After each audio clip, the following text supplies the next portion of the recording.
All right, in the previous video, we investigated solutions to this equation. And we said that a solution to this equation is called an nth root of unity. N equals 4, then this gives fourth roots of unity, and so on. Now, let's focus on the right-hand side. Here we have a 1. What happens if we put a different complex number here? Why not ask, what about the nth root of 2, or the nth root of 4, or the nth root of I, or the nth root of 1 plus I? How can we solve that equation? Right? So that's what we're looking at. We're now going to look at a generalization of nth roots of unity. We're going to look at nth roots of arbitrary complex numbers. Okay. All right, to see what's going on, let's take a look at this particular example. Z cubed equals 1 plus I. All right. Now, when we looked at complex roots of unity, we moved directly to polar form. So let's go ahead and move this to polar form. We can write Z as R cos R. That should be R cis. Sorry.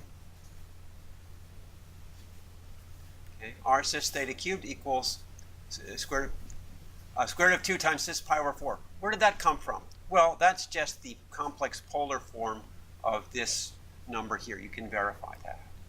All right. So, in order to cube the left-hand side, I used de Moivre's theorem, which tells me I cube the modulus, and I multiply the argument by 3. Now, if two numbers in polar form are equal, the moduli must be equal, so r cubed equals square root of 2.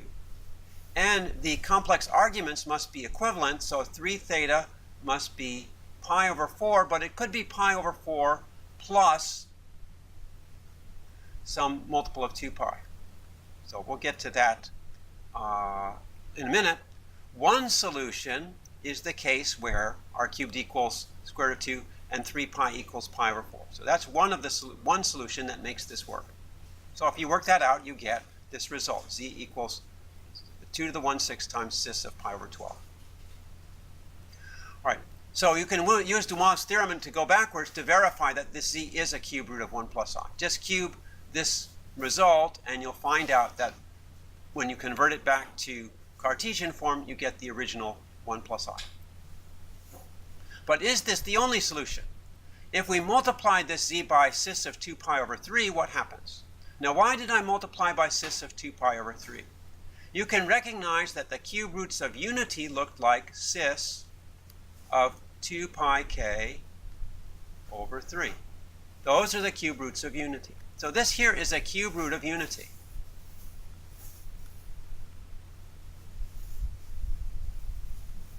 So I'm taking one root of this equation, one root of 1 plus I, one cube root of 1 plus I, and I'm multiplying it by a cube root of unity. If I multiply them together, well, I can distribute the power, because that's how it works. It works with real numbers. It also works with complex numbers. And I can evaluate each one of these terms separately. Well, this one here, I already worked this out as 1 plus I. When I take the cube root of unity and I take the third power of it, I get unity. So I get 1 plus I again. So here I have another cube root of unity.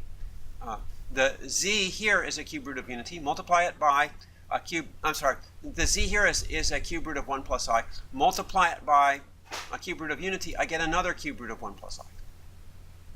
So why does this work? As I said, it works because the cis 2 pi over 3 is a cube root of unity. So the fact that this works isn't unique to this. I can multiply my solution here, my cube root of 1 plus I, by another cube root of unity. The other cube root of unity happens to be cis of 4 pi over 3. That follows from this equation here with k equals 2. Okay? So this procedure suggests a general procedure for finding cube roots. I can find a single cube root using de Moivre's theorem. That's how I did the first one. And then I can multiply the result by all the other cube roots of unity to obtain 3 distinct cube roots. Now, why stop with cube roots? You can see that the same procedure would work for fourth roots, fifth roots, for any n. Okay, so to find n distinct nth roots, we can do this. We can find a single root using de Moivre's theorem and multiply the result by all the nth roots of unity to obtain n distinct roots. This exercise shows that this procedure will give you all possible nth roots of a given complex number. Okay? And here it gives you some hints about how to go through and show that.